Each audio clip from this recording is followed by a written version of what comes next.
श्रद्धेय नृत्य गोपाल दास जी महाराज जी सहित उपस्थित सभी श्रद्धेय संतचरण, भारत के आदरणीय और जनप्रिय प्रधानमंत्री जी, उत्तर प्रदेश की माननीय राज्यपाल महोदया, उत्तर प्रदेश के माननीय मुख्यमंत्री जी, सभी नागरिक सज्जन, माता भगिनी, आनंद का क्षण है। बहुत प्रकार से आनंद है।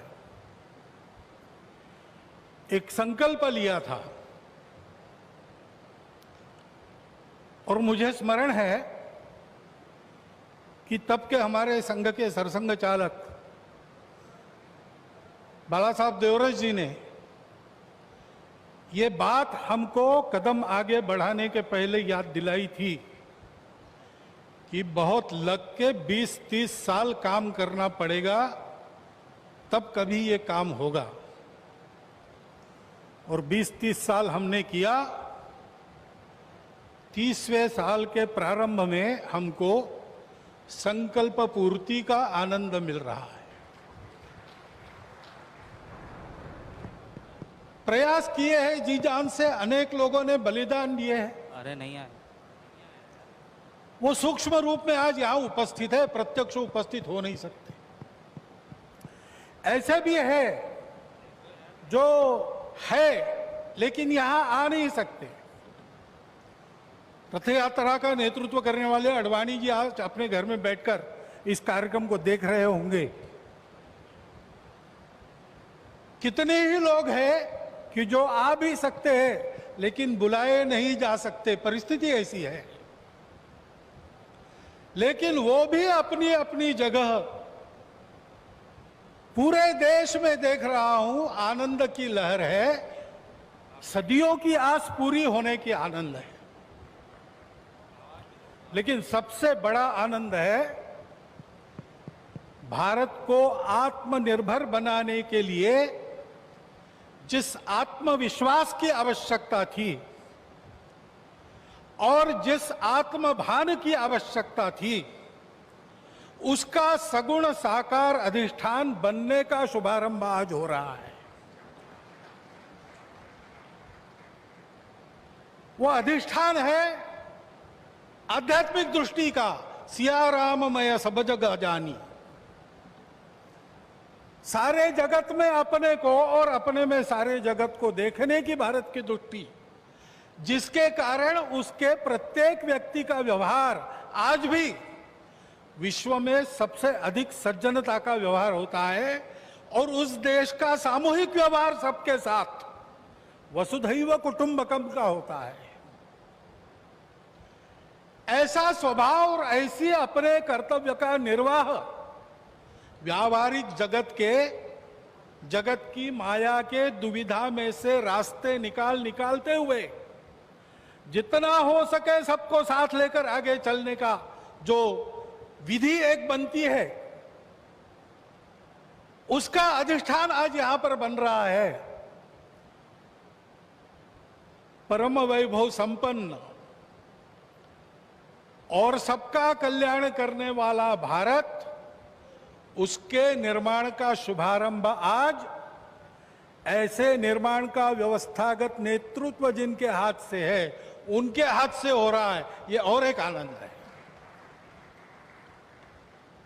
और इसलिए उन सब का स्मरण होता है। लगता है अशोक जी यहां रहते तो कितना अच्छा होता, महंत परमहंस रामचंद्र दास जी अगर आज हो सकते तो कितना। लेकिन जो इच्छा उसकी है वैसे होता है। लेकिन मेरा विश्वास है कि जो है वो मन से और जो नहीं है वो सूक्ष्म रूप से आज यहां उस आनंद को उठा रहे हैं, उस आनंद को शतगुणित भी कर रहे हैं। लेकिन इस आनंद में एक स्फुरण है, एक उत्साह है। हम कर सकते हैं, हमको करना है, वही करना है। एतद्देश प्रसूतस्य सकाशादग्र जन्मनात् स्वम स्वम चरित्रम शिक्षेरन पृथिव्याम सर्वमानव। जीवन जीने की शिक्षा देनी है। अभी ये कोरोना का दौर चल रहा है, सारा विश्व अंतर्मुख हो गया है। विचार कर रहा है कहां गलती हुई, कैसे रास्ता निकले। दो रास्तों को देख लिया, तीसरा रास्ता कोई है क्या? है, हमारे पास है, हम दे सकते हैं, देने का काम हमको करना है। उसकी तैयारी करने के संकल्प का भी आज दिवस है। उसके लिए आवश्यक तो पुरुषार्थ हमने किया है। प्रभु श्री राम के चरित्र से आज तक देखेंगे तो सारा पुरुषार्थ, पराक्रम, वीरवृत्ति हमारे रग रग में है। उसको हमने खोया नहीं है, वो हमारे पास है। हम शुरू करें, हो जाएगा। इस प्रकार का विश्वास, इस प्रकार का स्फुरण, प्रेरणा आज हमको इस दिन से मिलती है, सारे भारतवासियों को मिलती है। कोई भी अपवाद नहीं, क्योंकि सब राम के हैं और सब में राम। और इसलिए यहां अब मंदिर बनेगा, भव्य मंदिर बनेगा। सारी प्रक्रिया शुरू हो गई, दायित्व तो बांटे गए हैं, जिनका जो काम है वो करेंगे। उस समय हम सब लोगों को क्या काम रहेगा? हम सब लोगों को अपने मन की अयोध्या को सजाना संवारना है। इस भव्य कार्य के लिए प्रभु श्री राम जिस धर्म के विग्रह माने जाते हैं, वह जोड़ने वाला, धारण करने वाला, ऊपर उठाने वाला, सबकी उन्नति करने वाला धर्म, सबको अपना मानने वाला धर्म, उसकी ध्वजा को अपने कंधे पर लेकर संपूर्ण विश्व को सुख शांति देने वाला भारत हम खड़ा कर सके, इसलिए हमको अपने मन की अयोध्या बनाना है। यहां पर जैसे जैसे मंदिर बनेगा वो अयोध्या भी बनती चली जानी चाहिए। और इस मंदिर के पूर्ण होने के पहले हमारा मन मंदिर बन के तैयार रहना चाहिए, इसकी आवश्यकता है। और वो मन मंदिर कैसा रहेगा बताया है। काम कोह मद मान न मोहा, लोभ न क्षोभ न राग न द्रोहा, जिनके कपट दंभ नहीं माया, तिनके हृदय बसहु रघुराया। जात पात धनु धर्म बड़ाई, प्रिय परिवार सदन सुखदाई, सब तजी तुम ही रहो उरलाई, तेहि के हृदय रहो रघुराई। हमारा हृदय भी राम का बसेरा होना चाहिए। इसलिए सभी दोषों से, विकारों से, द्वेषों से, शत्रुता से मुक्त। दुनिया की माया कैसी भी हो, उसने सब प्रकार के व्यवहार करने के लिए समर्थ।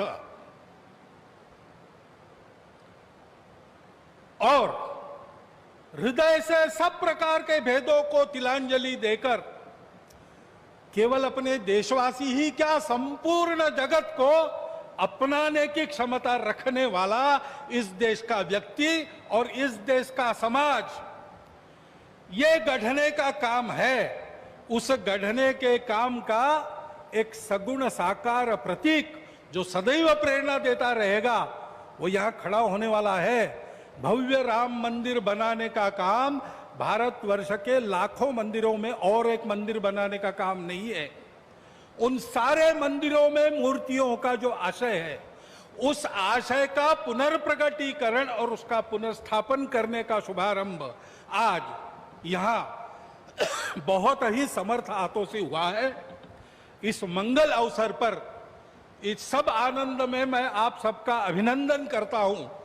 और जो मेरे मन में इस समय विचार आए, उसको आपके चिंतन के लिए आपके सामने रखता हुआ आपसे विदा लेता हूं। बहुत बहुत धन्यवाद।